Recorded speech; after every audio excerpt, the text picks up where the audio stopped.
बहुत समय पहले की बात है। कपिलवस्तु से बहुत दूर हिमालय की गोद में बसा एक छोटा सा गांव था, शांत, निर्मल और प्रकृति की मधुर ध्वनियों से भरा हुआ। वहां एक युवा साधक रहता था जिसका नाम था सुवीर। सुवीर दिन भर साधना करता, लोगों की सहायता करता और रात में जंगल के किनारे एक छोटे से कुटीर में विश्राम करता। लेकिन एक समस्या थी, उसे नींद नहीं आती थी। शरीर थक जाता था पर मन जागता रहता था। विचार ऐसे दौड़ते जैसे नदी में बाढ़ आई हो। हर रात वह करवटें बदलता, आंखें बंद करता, पर भीतर कोई अदृश्य हलचल उसे चैन नहीं लेने देती। वह खुद से कहता, मैं तो साधना करता हूं, बुरे कर्म नहीं करता, फिर मेरे मन को शांति क्यों नहीं मिलती? यह प्रश्न उसके भीतर की रातों को और भारी बना देता। एक रात जब वह फिर बेचैनी में बैठा था, दूर के जंगल में उसे मधुर स्वर सुनाई दिया। वह स्वर किसी साधु का था जो मौन में मंत्र गा रहा था। वह आवाज ऐसी थी जैसे हवा में लहरों की तरह फैलती जा रही हो, शांत, स्थिर और गहरी। सुवीर उस ध्वनि की ओर खींचता चला गया। वह वहां पहुंचा तो देखा एक वृद्ध भिक्षु नदी किनारे ध्यान मग्न बैठे थे। उनके चेहरे पर गहरी शांति थी, जैसे सागर भी उनमें स्थिर हो गया हो। सुवीर ने धीरे से कहा, भिक्षु, मैं वर्षों से साधना कर रहा हूं, लेकिन मुझे नींद नहीं आती। मेरा शरीर थक जाता है पर मन जागता रहता है। क्या आप मुझे इसका उपाय बता सकते हैं? भिक्षु ने आंखें खोलीं। उनकी दृष्टि में कोई तर्क नहीं था, कोई उपदेश नहीं, केवल करुणा थी। उन्होंने कहा, नींद शरीर की नहीं, मन की होती है। जब मन मौन हो जाता है तब नींद स्वयं आती है, लेकिन तुम अभी तक मौन को समझ नहीं पाए हो। सुवीर चकित हुआ। मौन? पर मैं तो कई बार मौन रहता हूं, घंटों बोलता नहीं, तब भी नींद नहीं आती। भिक्षु मुस्कुराए। वह मौन नहीं है, वह केवल शब्दों की अनुपस्थिति है। सच्चा मौन तब आता है जब तुम्हारे भीतर विचार शांत हो जाते हैं, जब तुम सोचने, तुलना करने और पकड़ने की कोशिश छोड़ देते हो। उन्होंने आगे कहा, आओ आज रात तुम मेरे साथ यहीं रहो, कुछ मत करो, कुछ मत सोचो, बस नदी की ध्वनि सुनो। रात गहराने लगी। आकाश में चांद शांत था, नदी में हल्की लहरें उठ रही थीं। सुवीर भिक्षु के पास बैठ गया। उसने आंखें बंद की और नदी की आवाज सुनी, छप छप। वह ध्वनि उसके भीतर उतरने लगी। धीरे धीरे उसने महसूस किया कि उसके मन में जो विचार दौड़ रहे थे वे धीमे होने लगे। भिक्षु ने कहा, हर श्वास के साथ बस एक ही बात अनुभव करो, मैं अभी यहां हूं। जब मन अतीत या भविष्य में जाएगा, उसे फिर वर्तमान में लौट आओ, क्योंकि नींद भविष्य की चिंता और अतीत के पछतावे के बीच नहीं, बल्कि वर्तमान की गोद में उतरती है। सुवीर ने पहली बार यह समझा कि उसका मन हर पल भागता रहता था, कभी कल के अधूरे कामों में, कभी आने वाले कल की योजनाओं में। वह कभी भी पूरी तरह यहां नहीं था। उस रात उसने पहली बार अपने मन को वर्तमान में टिकाना शुरू किया। धीरे धीरे उसकी श्वास गहरी हुई, उसका शरीर ढीला पड़ा और एक अद्भुत शांति उसके भीतर उतरने लगी, जैसे भीतर कोई झरना बहने लगा हो। मौन अब उसे डरावना नहीं लगा, वह मधुर लगने लगा। भिक्षु ने फिर कहा, गहरी नींद पाने के लिए पहले गहरा मौन चाहिए, और गहरा मौन तब आता है जब तुम जीवन के प्रति समर्पण कर देते हो, जब तुम यह स्वीकार कर लेते हो कि सब कुछ वैसा ही है जैसा होना चाहिए। सुवीर के मन में अचानक बुद्ध की एक शिक्षा गूंज उठी, जो है उसे स्वीकार करो, उसी में शांति है। वह रात अलग थी। सुवीर को याद नहीं कि कब उसकी चेतना ढलती गई और कब वह नींद की गहराइयों में चला गया।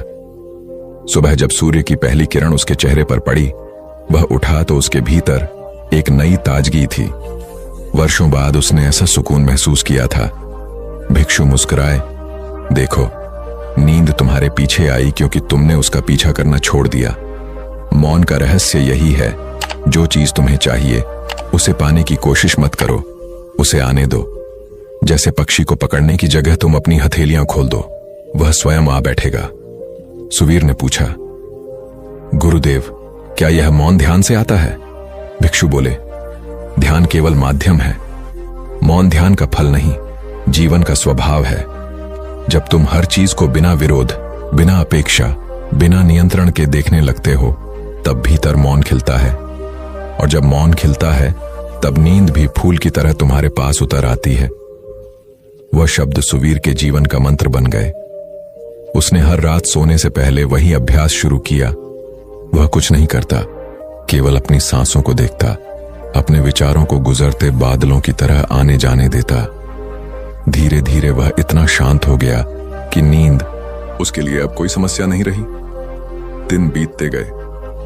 गांव के लोग जब उससे मिलने आते तो वे उसके चेहरे की चमक देखकर हैरान रह जाते। कोई पूछता, सुवीर, तुमने कौन सा जादू किया है? तुम्हारा चेहरा तो जैसे चांद की तरह दमक रहा है। वह मुस्कुराता और कहता, मैंने कुछ नहीं किया, मैंने सिर्फ खुद को रोकना छोड़ दिया। अब मैं मौन को सुनता हूं। एक दिन वही वृद्ध भिक्षु फिर उसके कुटीर में आए। उन्होंने कहा, अब तुम्हें समझ आ गया कि नींद और मौन एक ही मां की दो संतानें हैं। नींद शरीर को विश्राम देती है, मौन आत्मा को। जब दोनों मिलते हैं तब मनुष्य परम विश्राम पाता है। सुवीर ने हाथ जोड़कर कहा, गुरुदेव, अब मैं समझ गया हूं कि गहरी नींद कोई अवस्था नहीं, एक समर्पण है। जब हम जीवन से लड़ना बंद कर देते हैं तब जीवन हमें अपनी गोद में सुला देता है। भिक्षु ने उसकी ओर देखा और मुस्कुराए। हाँ सुवीर, यही बुद्ध का संदेश था।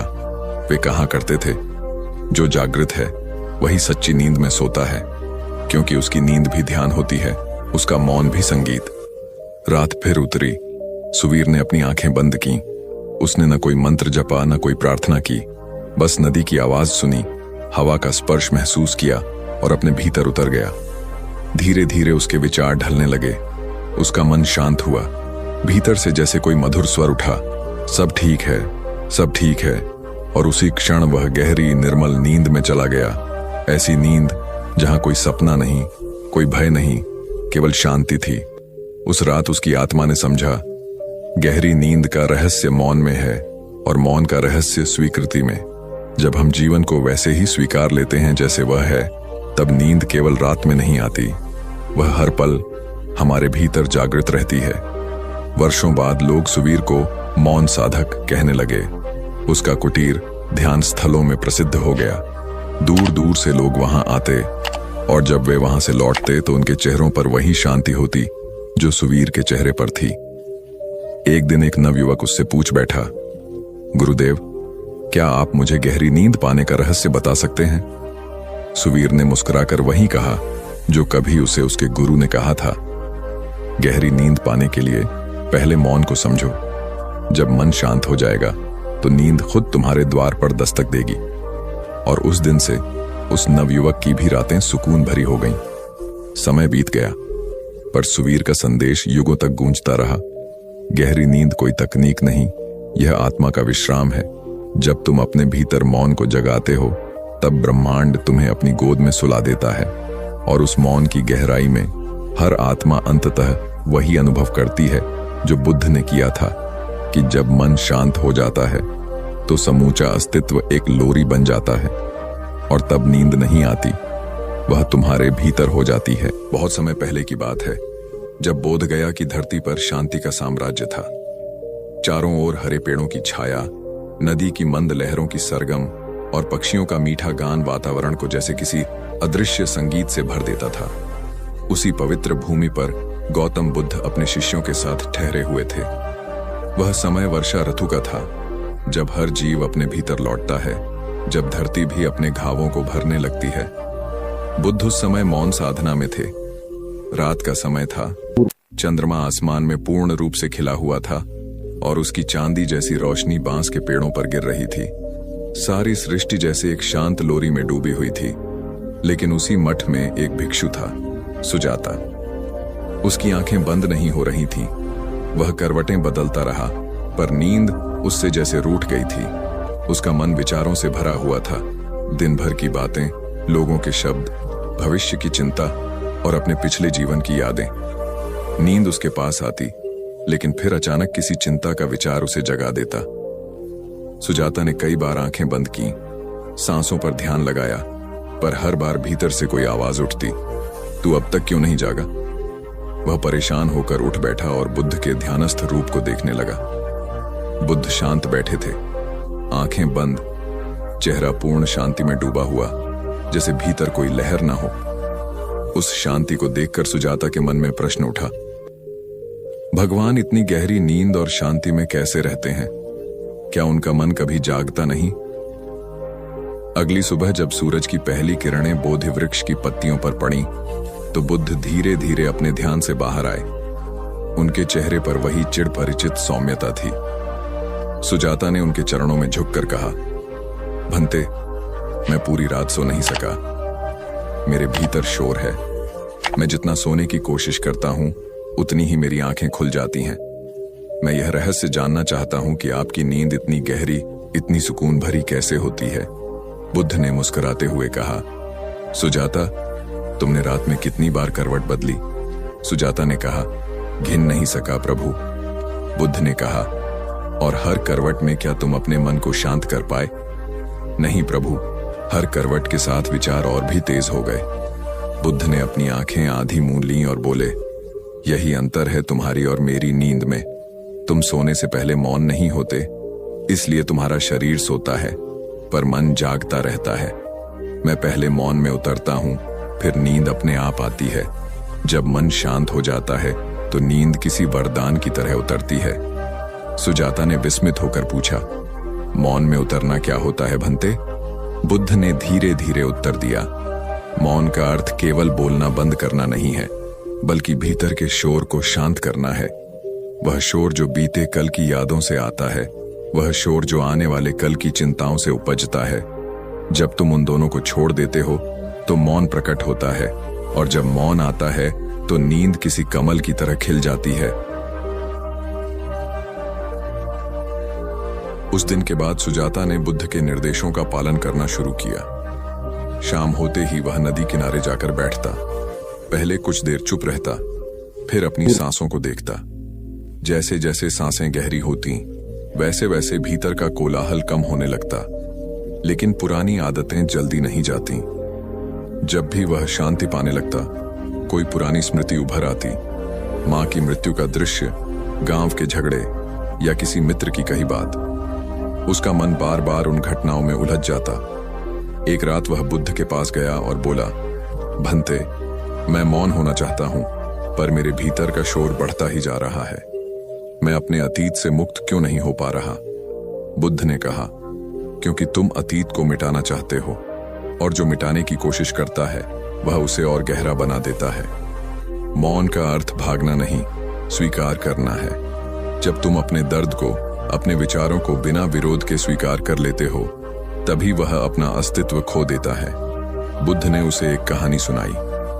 एक बार एक व्यक्ति नदी किनारे गया और उसने देखा कि पानी में बहुत गंदगी है। उसने तुरंत नदी में डंडा डालकर उस गंदगी को हटाने की कोशिश की, लेकिन जितना वह डंडा चलाता उतनी ही गंदगी ऊपर आ जाती। तब एक आर्षि ने उससे कहा, डंडा मत चलाओ, बस शांत बैठो। उसने वैसा ही किया। कुछ देर बाद गंदगी खुद नीचे बैठ गई और पानी साफ हो गया। यही मौन है। तुम अपने विचारों को डंडे से हटा नहीं सकते, बस उन्हें शांत होकर देखने दो। सुजाता ने उस दिन पहली बार गहराई से सांस ली। उस रात उसने कोई विशेष प्रयास नहीं किया, बस आंखें बंद की और बुद्ध की बताई बात को याद किया। मौन का अर्थ विरोध नहीं, स्वीकार है। धीरे धीरे उसकी सांसें धीमी हो गईं और पहली बार बिना किसी डर या चिंता के वह गहरी नींद में चला गया। सुबह जब उसने आंखें खोली तो उसके चेहरे पर मुस्कान थी। वह बुद्ध के पास गया और बोला, भंते, मुझे लगता है मैंने पहली बार वास्तव में नींद ली है। ऐसा लगा जैसे मेरे भीतर कोई जलाशय भर गया हो। यह कैसा अनुभव है? बुद्ध ने कहा, यह वही नींद है जो मौन से जन्म लेती है। यह शरीर की नहीं, आत्मा की विश्रांति है। जब मन रुक जाता है तो नींद एक ध्यान बन जाती है, और जब नींद ध्यान बन जाती है तब जागरण अपने आप आता है। धीरे धीरे सुजाता ने अपने जीवन में यह साधना स्थायी कर ली। अब वह हर रात सोने से पहले कुछ क्षण स्वयं से मिलता। वह अपने भीतर के दिन भर के अनुभवों को स्वीकार करता। किसी ने कुछ कहा, कोई बात अच्छी लगी या बुरी, वह सब बिना किसी निर्णय के देखता। जब वह देखने लगता तो वे सब दृश्य जैसे हवा में विलीन हो जाते। फिर मौन उतरता, गहरा, शांत और पूर्ण। महीनों बीत गए। अब उसके चेहरे पर वही शांति थी जो कभी केवल बुद्ध के चेहरे पर दिखती थी। लोग कहते, सुजाता अब किसी चीज से परेशान नहीं होता, लेकिन उसे किसी प्रशंसा की आवश्यकता नहीं थी। उसने जो पाया था वह शब्दों से परे था, भीतर का मौन और गहरी नींद। एक दिन उसने बुद्ध से कहा, भंते, अब मैं समझ गया हूं कि नींद कोई साधारण क्रिया नहीं बल्कि एक साधना है। जब मन का बोझ उतरता है तब शरीर स्वाभाविक रूप से विश्राम में चला जाता है। यह नींद किसी भागने की नहीं, लौटने की प्रक्रिया है, स्वयं में लौटने की। बुद्ध ने मुस्कुराते हुए कहा, सुजाता, यही तो सच्चा ध्यान है। बहुत लोग ध्यान करने बैठते हैं पर भीतर शोर मचा रहता है, और कुछ लोग सोते हैं पर भीतर बेचैनी रहती है। पर जब तुम मौन के साथ सोते हो तो नींद ध्यान बन जाती है, और ध्यान नींद। उस अवस्था में मन भी विश्राम करता है, आत्मा भी। फिर बुद्ध ने अपने सभी शिष्यों को संबोधित करते हुए कहा, जब तुम सोने जाओ तो पहले यह सोचो कि दिन भर जो भी हुआ वह एक नाटक था। तुमने उसमें भूमिका निभाई और अब पर्दा गिर चुका है। न अच्छे दृश्य को पकड़ो न बुरे को, बस उन्हें जाने दो। और फिर अपनी सांसों को देखो, प्रत्येक सांस तुम्हें भीतर की यात्रा पर ले जाएगी। जब तुम अपनी सांस और विचार के बीच की खाली जगह को महसूस करने लगो, वही मौन है। उस मौन में सो तो नींद तुम्हें पुनर्जन्म देगी। समय बीतता गया। बुद्ध के शिष्य इस साधना को अपनाने लगे। वे कहते कि अब उनकी नींद छोटी होती जा रही थी, लेकिन अधिक गहरी, क्योंकि शरीर कम थकता था, मन हल्का रहता था। उस अवस्था में सपने भी शांत होते और सुबह उठते ही भीतर एक नई ऊर्जा होती, जैसे मन स्वयं से मिलकर लौटा हो। एक दिन सुजाता ने बुद्ध से पूछा, भंते, क्या मौन और नींद का यह रहस्य केवल साधकों के लिए है या हर व्यक्ति इसे पा सकता है? बुद्ध ने कहा, सुजाता, यह रहस्य हर उस व्यक्ति के लिए है जो सुनने को तैयार है। यह किसी धर्म, जाति या समय की सीमा में नहीं है। हर मनुष्य अपने भीतर मौन को पा सकता है, क्योंकि मौन तुम्हारे भीतर पहले से मौजूद है। तुम केवल उसकी ओर लौटना भूल गए हो। जब तुम लौटते हो तो गहरी नींद, शांति और आनंद सब अपने आप आ जाते हैं। बुद्ध की बात सुनकर सुजाता की आंखों से आंसू बह निकले। उसने कहा, भंते, अब मुझे समझ आ गया है, नींद का रहस्य बाहर नहीं, भीतर है। हम बाहर की थकान मिटाने की कोशिश करते हैं, लेकिन असली थकान तो भीतर के शोर से होती है। जब मौन उतरता है तो सारी थकान मिट जाती है। रात का समय फिर आया। आकाश में वही चांद खिला था, वही नदी गुनगुना रही थी, लेकिन अब सुजाता की आंखों में कोई बेचैनी नहीं थी। वह अपनी चटाई पर लेटा, सांसों पर ध्यान दिया, और जैसे ही मौन भीतर फैला, नींद ने उसे अपने आगोश में ले लिया। वह नींद जिसमें कोई सपना नहीं था, कोई डर नहीं था, बस शांति थी। बुद्ध उस समय दूर बैठकर उसी मौन को देख रहे थे। उनके चेहरे पर मुस्कान थी। उन्हें पता था कि एक और आत्मा अब विश्रांति को पा चुकी है। उस रात पूरा मठ मौन में डूबा था, पर वह मौन खाली नहीं था, उसमें जीवन की सबसे गहरी लहरें चल रही थीं। वर्षों बाद जब बुद्ध निर्वाण को प्राप्त हुए, तब भी उनके शिष्यों ने कहा, भंते की अंतिम नींद भी मौन में ही थी, क्योंकि जिन्होंने जागृत अवस्था में मौन को पा लिया, उनके लिए नींद और जागरण में कोई भेद नहीं रह जाता। गहरी नींद का रहस्य मौन में है, और मौन का रहस्य स्वीकार में। जब हम अपने भीतर के विचारों से लड़ना छोड़ देते हैं, जब हम हर चीज को बस वैसा ही देख लेते हैं जैसी वह है, तब मौन उतरता है। और उस मौन में जो नींद आती है, वह सिर्फ शरीर की नहीं, आत्मा की विश्रांति होती है। उस रात से लेकर आज तक जब भी कोई बेचैन मन सो नहीं पाता, बुद्ध की यह शिक्षा फिर गूंज उठती है। सोने से पहले मौन में उतर जाओ, अपने विचारों को डंडे से मत हटाओ, बस देखने दो, बस रहने दो। जब तुम देखने लगोगे, तब नींद स्वयं तुम्हारे भीतर उतर जाएगी, और तब जब सृष्टि का हर स्वर मौन में बदल जाता है, वही क्षण गहरी नींद का होता है। उस नींद में कोई भय नहीं, कोई अपेक्षा नहीं, बस एक निर्मल मौन जो जीवन को फिर से जन्म देता है। वही है गहरी नींद और मौन का सच्चा रहस्य। बहुत समय पहले की बात है। हिमालय की गहराइयों में बसा एक छोटा सा मठ था, शांत, निर्जन और धुंध से घिरा हुआ। वहां सूरज की पहली किरण जब बर्फ पर पड़ती तो पूरी घाटी सुनहरे रंग में नहा जाती। इस मठ में एक युवा भिक्षु रहता था। नाम था आनंद। वह बुद्धिमान था, करुणा से भरा हुआ था, लेकिन एक बात उसे हर दिन परेशान करती थी, उसे गहरी नींद नहीं आती थी। जब पूरा मठ सो जाता तब भी आनंद की आंखें छत की ओर टिकी रहती। हवा की सरसराहट, झींगुरों की आवाज, यहां तक कि दूर बहती नदी की गूंज भी उसके भीतर एक बेचैनी पैदा करती। वह करवटें बदलता, आंखें मूंता, लेकिन मन शांत नहीं होता। उसे लगता जैसे नींद उससे नाराज हो चुकी है। एक रात जब वह नींद की तलाश में फिर बिस्तर से उठा तो उसने देखा मठ के बाहर बुद्ध के एक वृद्ध शिष्य भिक्षु शांतिनाथ चांद की रोशनी में बैठे थे। उनके चारों ओर मौन का एक गहरा घेरा था और उनके चेहरे पर ऐसी शांति थी जैसे सागर भी ठहर गया हो। आनंद धीरे धीरे उनके पास गया और बोला, गुरुदेव, मैं सो नहीं पाता। जितना कोशिश करता हूं, नींद मुझसे उतनी ही दूर भाग जाती है। आप तो हमेशा इतने शांत रहते हैं, क्या मुझे भी वह रहस्य बता सकते हैं जिससे मैं गहरी नींद पा सकूं? शांतिनाथ मुस्कुराए। उनकी आंखों में प्रेम था, करुणा थी। उन्होंने कहा, आनंद, नींद कोई चीज नहीं जो तुम पकड़ सको। ये तो तब आती है जब तुम पकड़ने की कोशिश छोड़ देते हो। तुम जागते रहना चाहते हो और सोने की कोशिश करते हो। यही कारण है कि तुम्हारा मन द्वंद्व में है। आनंद चुप रहा। उसके भीतर एक प्रश्न उठ रहा था, अगर कोशिश ना करूं तो फिर क्या करूं? शांतिनाथ ने कहा, आज रात मेरे साथ बैठो, नींद मत बुलाओ, बस इस मौन को सुनो। आनंद उनके पास बैठ गया। दोनों ने आंखें बंद की। हवा धीरे धीरे चल रही थी। दूर जंगल में कोई पक्षी अपनी आखिरी पुकार कर रहा था।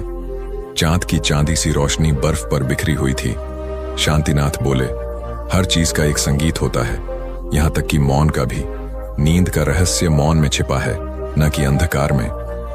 आनंद ने पहले तो कुछ महसूस नहीं किया, पर धीरे धीरे उसने सुना अपनी सांसों की लय, अपने दिल की धड़कन और उनके बीच का अंतराल। वह अंतराल पहले अजीब लगा, लेकिन कुछ ही क्षणों बाद वही अंतराल जैसे एक विशाल सागर बन गया। मन के विचार उस सागर की लहरों की तरह उठते और विलीन हो जाते। एक अनोखा सुकून उसे घेरने लगा। यह नींद नहीं थी, लेकिन नींद से भी गहरा मौन था। शांतिनाथ ने धीमे स्वर में कहा, आनंद, जब तुम अपने भीतर की आवाज को सुनना शुरू करते हो, तभी तुम जीवन की गहराई में उतरते हो। यह मौन केवल बाहर का नहीं, यह तुम्हारे मन का भी है। जब मन मौन हो जाता है, तभी शरीर विश्राम करता है। नींद उसी मौन का उपहार है। उस रात आनंद ने नींद नहीं खोजी, बल्कि मौन में डूब गया।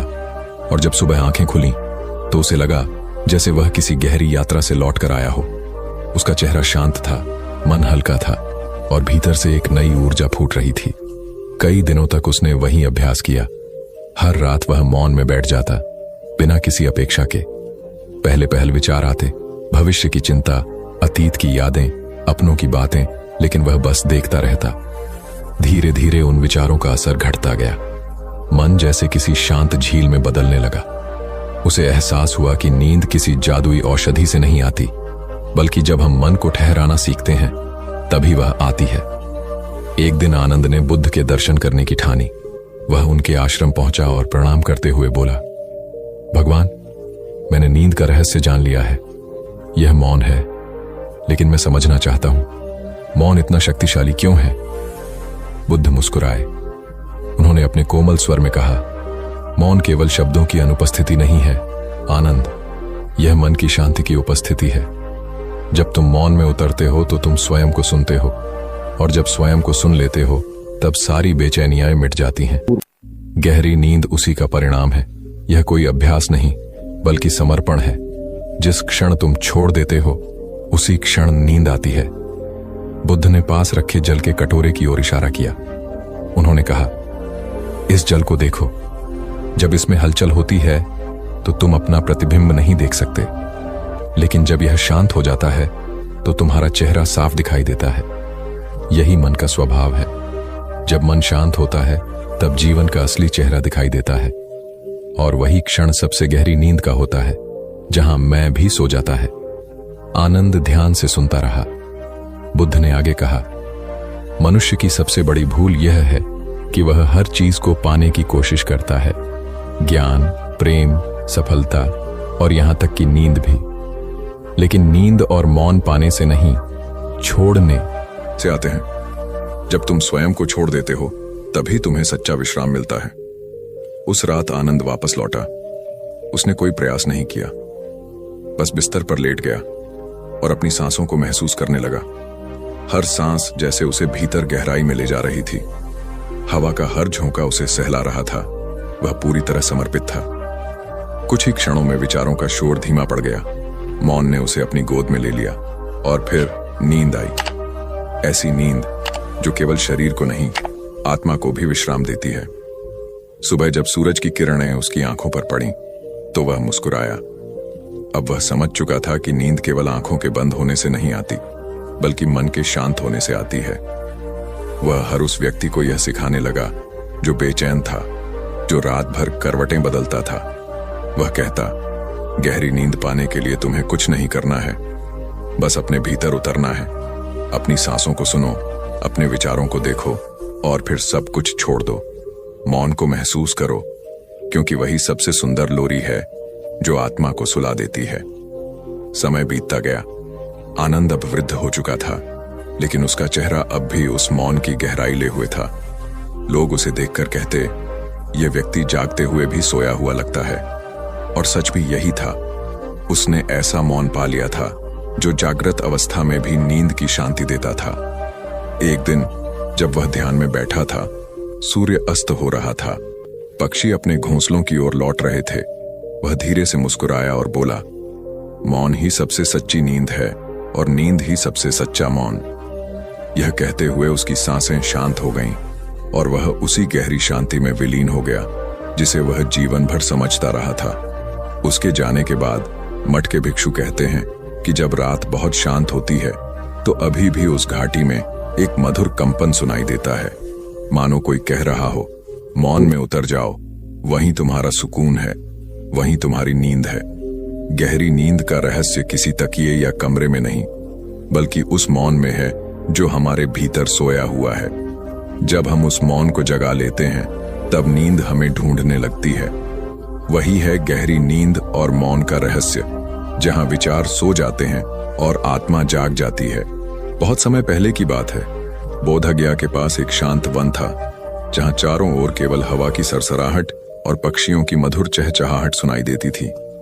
उसी वन के किनारे एक छोटा सा मठ था, जहां गौतम बुद्ध अपने शिष्यों के साथ ठहरे हुए थे। सूरज ढल चुका था। आसमान के रंग नीले से सुनहरे और फिर गहरे बैंगनी में बदल चुके थे। दिन भर की प्रवचन सभा समाप्त हो चुकी थी, पर एक भिक्षु, अनाथ पिंडिक, अभी भी अपने मन में भारीपन महसूस कर रहा था। वह बुद्ध के पास आया, सिर झुकाकर बोला, भंते, मैं दिन भर सेवा करता हूं, ध्यान करता हूं, मंत्र जपता हूं, फिर भी रात को नींद नहीं आती। मेरा मन अजीब बेचैनी में डूबा रहता है। आंखें बंद करता हूं तो विचार उमड़ने लगते हैं, कभी कल की चिंता, कभी अतीत का पछतावा। मैं शांति चाहता हूं, पर नींद जैसे मुझसे रुठ गई है। बुद्ध मुस्कुराए। उनका चेहरा उस चांदनी में ऐसे चमक रहा था जैसे किसी शांत झील पर पूर्णिमा की किरणें पड़ रही हों। उन्होंने कहा, अनाथ पिंडिक, क्या तुम जानना चाहते हो गहरी नींद और मौन का रहस्य? भिक्षु ने हाथ जोड़ दिए। भंते, यही तो मैं जानना चाहता हूं। बुद्ध बोले, तो आज रात तुम किसी ध्यान में मत बैठना। आज केवल इस वन की आवाज सुनो, इस मौन को महसूस करो। जब सारा संसार सो जाए तब तुम जागो, लेकिन केवल देखने के लिए, कुछ करने के लिए नहीं। अपने मन को एक शांत साक्षी बना दो। भिक्षु ने सिर हिलाया और बुद्ध के चरणों में प्रणाम कर चला गया। रात गहराने लगी। आसमान में चांद पूरा चमक रहा था। पेड़ों के पत्ते धीमे धीमे हिल रहे थे। दूर किसी झरने की मंद ध्वनि वातावरण में लोरी सी गूंज रही थी। अनाथ पिंडिक एक पेड़ के नीचे बैठ गया और पहली बार उसने महसूस किया कि मौन केवल शब्दों की अनुपस्थिति नहीं, बल्कि एक जीवित अनुभूति है, जैसे खुद ब्रह्मांड सांस ले रहा हो। धीरे धीरे उसका मन शांत होने लगा। विचार आए, पर उसने उन्हें देखा, बिना रोक टोक के, बिना मूल्यांकन के, और फिर वे विचार खुद ब खुद गायब हो गए। भीतर केवल एक गहराई बची, जिसमें न कोई शब्द था, न कोई भावना, केवल मौन था। सुबह जब पहली किरण उसके चेहरे पर पड़ी, उसने पाया कि वह पूरे रात्रि ध्यान में नहीं, बल्कि किसी और अवस्था में था, नींद में, और फिर भी जागृत। शरीर विश्राम में था, पर चेतना जाग रही थी। वह एक नई ऊर्जा से भरा हुआ महसूस कर रहा था। अगली सुबह वह बुद्ध के पास पहुंचा और बोला, भंते, कल रात मैंने कुछ अजीब अनुभव किया। ऐसा लगा जैसे मैं सो गया था लेकिन भीतर कोई जाग रहा था, कोई शांत, कोई साक्षी। वह अनुभव इतना मधुर था कि मैं उसे शब्दों में नहीं बांध सकता। क्या यही गहरी नींद का रहस्य है? बुद्ध ने कहा, हां अनाथ पिंडिक, गहरी नींद तब आती है जब मन मौन हो जाता है, जब व्यक्ति अपने विचारों के बोझ से मुक्त हो जाता है, जब भीतर और बाहर का संघर्ष समाप्त हो जाता है। वही क्षण है जब शरीर भी विश्राम करता है और आत्मा भी। उन्होंने आगे कहा, लोग सोचते हैं कि नींद केवल शरीर की थकान मिटाने का साधन है, पर वास्तव में नींद आत्मा की सफाई है। दिन भर जो विचार, भावनाएं और इच्छाएं मन में जमा हो जाती हैं, वे नींद में घुल जाती हैं। लेकिन जब मन बेचैन होता है तो वह घुल नहीं पाता। इसलिए व्यक्ति सोकर भी थका हुआ जागता है। गहरी नींद तभी आती है जब व्यक्ति मौन को अपना लेता है। अनाथ पिंडिक ने पूछा, पर भंते, मौन कैसे पाया जाए? बुद्ध बोले, मौन पाने के लिए शब्दों को नहीं बल्कि विचारों को शांत करना पड़ता है। यह मौन बाहर नहीं, भीतर पैदा होता है। जब तुम किसी विचार को पकड़ना बंद कर देते हो, जब तुम किसी भावना से जुड़ना छोड़ देते हो, तब तुम मौन में प्रवेश करते हो। मौन कोई क्रिया नहीं है, वह तो स्वभाव है। बस हम शोर में इतने डूबे हैं कि उसे सुन नहीं पाते। फिर बुद्ध ने एक उदाहरण दिया, जैसे कोई झील तब तक साफ नहीं दिखती जब तक उसकी सतह स्थिर न हो जाए। जब हवाएं शांत हो जाती हैं तो पानी में पूरा आकाश प्रतिबिंबित होता है।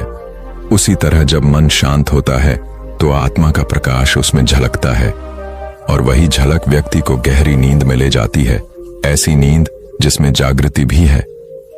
उस दिन से अनाथ पिंडिक हर रात सोने से पहले कुछ देर अपने भीतर के मौन को सुनता। वह अपने श्वास की गति को देखता, बिना किसी प्रयास के। विचार आते पर वह उन्हें बस गुजरने देता। धीरे धीरे उसने पाया कि उसकी नींद गहरी होती जा रही थी। उसका चेहरा पहले से अधिक शांत और उसका दिन अधिक ऊर्जावान होने लगा। एक दिन बुद्ध ने अपने सभी शिष्यों को एकत्र किया और कहा, मनुष्य का जीवन दो अवस्थाओं में चलता है, जागृति और निद्रा। पर जो व्यक्ति जागृति में मौन को सीख लेता है, वही निद्रा में भी शांति का अनुभव करता है, क्योंकि उसका मन अब बाहरी शोर का दास नहीं रहता। उन्होंने एक गहरी सांस ली और कहा, गहरी नींद और मौन का रहस्य यही है कि तुम अपने भीतर लौटो। हर रात जब तुम लेटो, अपने भीतर के शोर को देखने की कोशिश करो। जो विचार उठे उन्हें मत रोको, उन्हें जाने दो। मौन को जगह दो। जब भीतर शांति होगी तो नींद अपने आप तुम्हारे पास आएगी। उस रात बुद्ध ने अपने शिष्यों के साथ चांदनी में ध्यान किया। चारों ओर सन्नाटा था, केवल झरने की हल्की सी आवाज थी। वे सब गहरी शांति में डूबे थे। किसी के होंठों पर मुस्कान थी, किसी की आंखें बंद थीं, किसी का मन बिल्कुल खाली था। वही क्षण था जब प्रकृति और आत्मा एक हो गए थे। हवा भी जैसे थम गई थी। चांद जैसे झुककर देख रहा था कि मानव और ब्रह्मांड के बीच यह संवाद कितना सुंदर है। धीरे धीरे सब भिक्षु एक एक कर सो गए, पर उस नींद में भी ध्यान था। वे सो रहे थे पर भीतर मौन की लौ जल रही थी। कई वर्षों बाद जब अनाथ पिंडिक स्वयं एक प्रसिद्ध साधक बन गया, उसने अपने शिष्यों से कहा, जब भी तुम सोने जाओ, याद रखना कि नींद को मजबूर मत करो, उसे आमंत्रित मत करो, बस तैयार हो जाओ। जैसे कोई नदी सागर में मिलती है, वैसे ही अपनी चेतना को मौन में मिला दो। वही सच्ची गहरी नींद है, वही ईश्वर का स्पर्श है। वह कुछ देर रुका और बोला, गहरी नींद केवल विश्राम नहीं, वह आत्मा का पुनर्जन्म है। उसमें तुम खुद को खोते नहीं बल्कि खुद को पाते हो। और जब तुम मौन में जीना सीख लेते हो तो हर नींद एक ध्यान बन जाती है, हर जागना एक प्रार्थना। उसके शब्द सुनकर शिष्य मौन हो गए। उस मौन में भी एक संगीत था, ऐसा संगीत जो शब्दों से परे था, जो सीधे आत्मा को छू जाता था। रात फिर उतर आई। झरना वही था, चांद वही, हवा वही, पर अब उस स्थान की ऊर्जा अलग थी। ऐसा लगता था जैसे हर कण में बुद्ध का वह वाक्य गूंज रहा हो, मौन ही वह द्वार है जिससे नींद, ध्यान और मुक्ति तीनों में प्रवेश होता है। और तभी वह भूमि, वह वन, वह रात सब एक साथ स्थिर हो गए। केवल मौन था, और उस मौन में सब कुछ था, शांति, गहराई और वह रहस्य, गहरी नींद का। यही था गहरी नींद और मौन का रहस्य। जब मन शब्दों से मुक्त हो, जब भीतर कोई संघर्ष न हो, जब आत्मा स्वयं को देखे बिना भय के, तब नींद केवल शरीर की नहीं, आत्मा की भी विश्रांति बन जाती है। और जब ऐसा होता है, तब नींद केवल रात का अंत नहीं, बल्कि एक नई चेतना की शुरुआत होती है।